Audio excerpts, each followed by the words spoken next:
Hey everyone, Zane here, and today I'm going to show you how to use Cash App.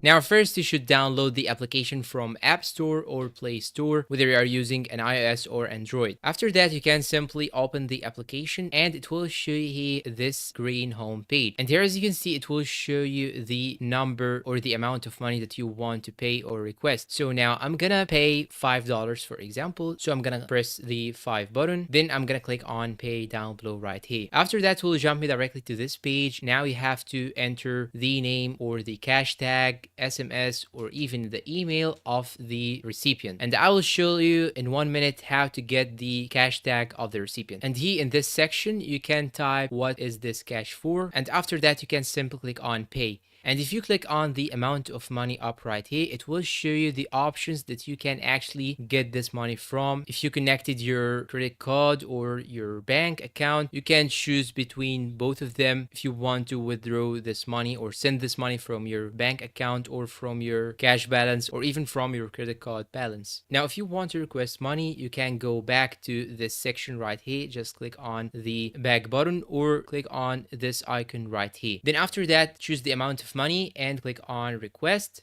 Then it will show you this page. Now you have to enter the name of the someone that you are going to receive or request money from, or you can even type the cash tag, SMS, or email. And after that, you can also click on request. And now when we go back and click on this icon on the top left corner, this icon right here, it will open your camera. You just have to click on allow or okay right here. And by this way, you can simply scan a Cash App code or a payment card if you want to pay using cash. You can also click on my codes right here in order to see your cash tag, or you can simply go back to the home page and click on your profile icon on the top right corner. Then it will show the cash tag just right here. But here in my case, I have just blurred the cash tag. And here you can also find the support that you can communicate with them if you have any issue. You have also other settings related to the privacy and security plus the notifications. And you can sign out by clicking on this button right here. And I forgot to tell you that you have to sign up first when you download the application. And now let's discover more about the options on the bottom right here. If you click on this home icon, it will jump you directly to this page. Here you can see how much cash or how much money you have on cash application. So here as you can see I have $0, and you can click on add credit card right here in order to add your bank or credit card. But you need to know that when you add your credit card, they will take 3% fee on each transaction. So in order to avoid that, you can simply choose the bank account. So here in my case I have the Chase bank account. You can simply send money or do your transactions through the bank account, because this will save your money and you will not pay any fees. Now if you click on add cash button right here, you will be able to add some money on your balance on Cash App. And now let's check another option. You can click on this card button in order to get your free cash card. You can click on this button right here, get free cash card. And when using this card, you can get some offers when paying with it in some places like coffee shops or restaurants. And here we have this icon right here. And from this section, you can buy or sell Bitcoin. And lastly, we have this clock icon. When you click on it, it will show you the activity of your cash application, all the transactions that you have created using the app. And that's all for today. If you find this video helpful, please don't forget to support us with like, subscribe, comment, share, and see you in a new video.